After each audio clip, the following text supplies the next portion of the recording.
Good afternoon. I'm Tom Silver, and this is my brother Dick Silver. We are here to help tell the story of our cousin Michael Silver, who was killed in the Civil War. Michael was a typical 23-year-old farm boy who lived and worked on the family farm 3 miles west of Worcester.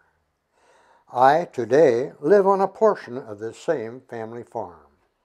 This story was brought to life when this wooden battlefield grave marker was found in a barn owned by Harry Michael, also a cousin on another portion of the original Silver farm. Harry Michael died in 2012, and the marker was brought when clearing out one of his barns by his son Stuart Michael. The marker was donated to the Wayne County Historical Society from there, and the story of Michael Silver was pieced together and brought to life. When the war broke out in 1861, Michael Silver likely struggled with the call to duty and his family obligations. His mother had been a widow since he was a toddler, and he had no brothers, only 2 sisters. He was the male head of the household, and by 1861, responsible for taking care of the family and their Plain Township farm.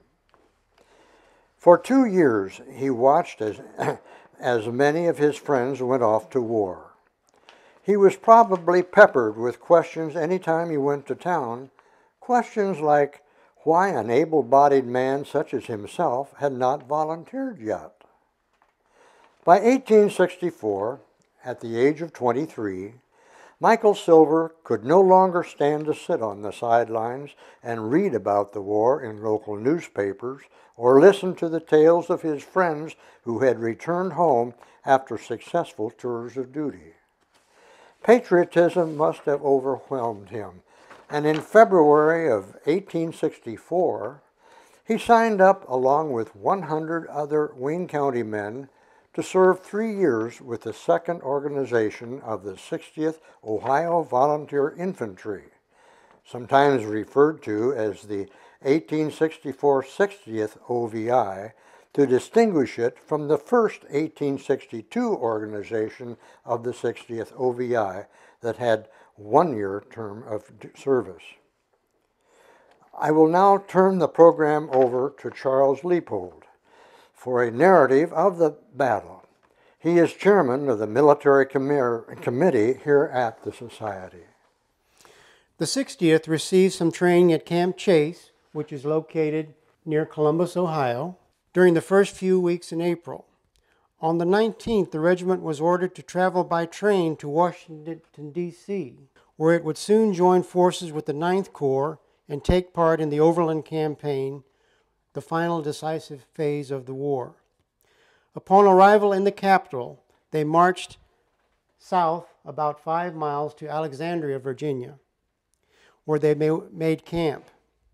Here they engaged in a period of intensive training until the 4th of May. The 9th Corps was at this same time located 40 miles west of Alexandria and was preparing to go into battle in the first engagement of the Overland Campaign, which was the Battle of the Wilderness.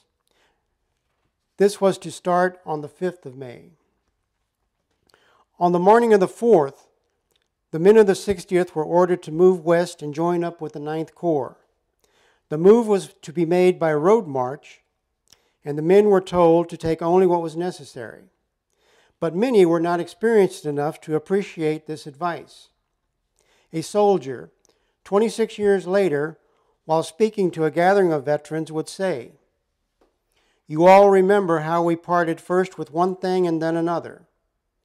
With tears in our eyes, we would throw away some memento given to us by a loving mother, sister, or sweetheart, so that our load may be lightened so that we could endure the march."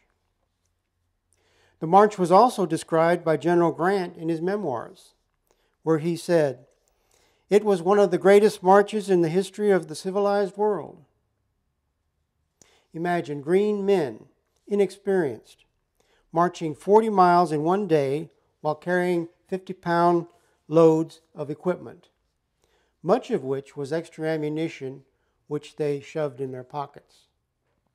The 60th reached the 9th Corps in the closing hours of the Battle of the Wilderness on 6 May 1864.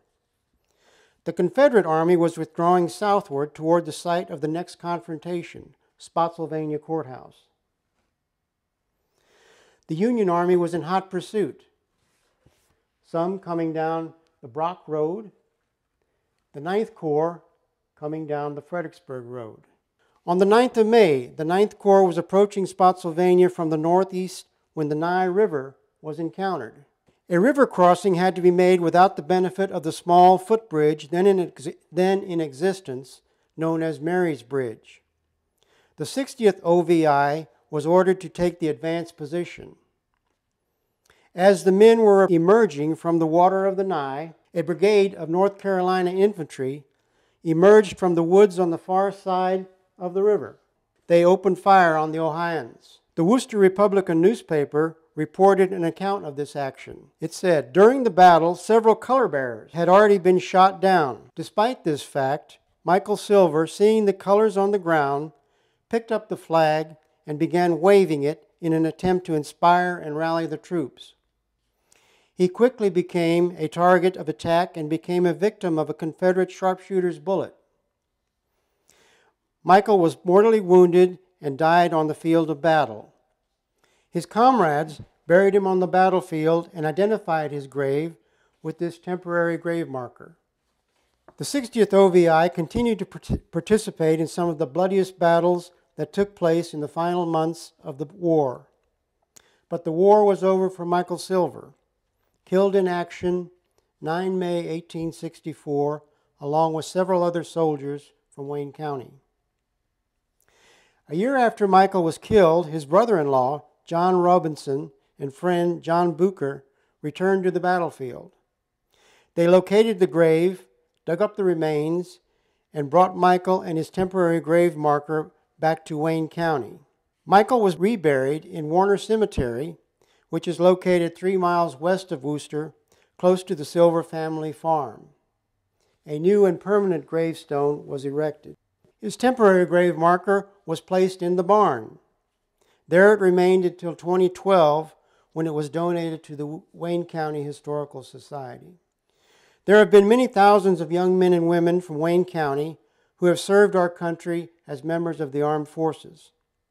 Some have lost their lives in the defense of our nation, from the War of 1812 to the present conflicts in the Middle East.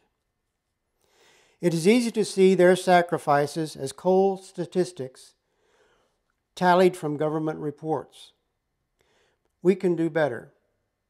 Each of these service members were individuals, real human beings, just like Michael Silver, who lost his life. A life that mattered to his family, friends, and his community. Behind every one of these individuals lies an intimate story, just like Michael Silver's story.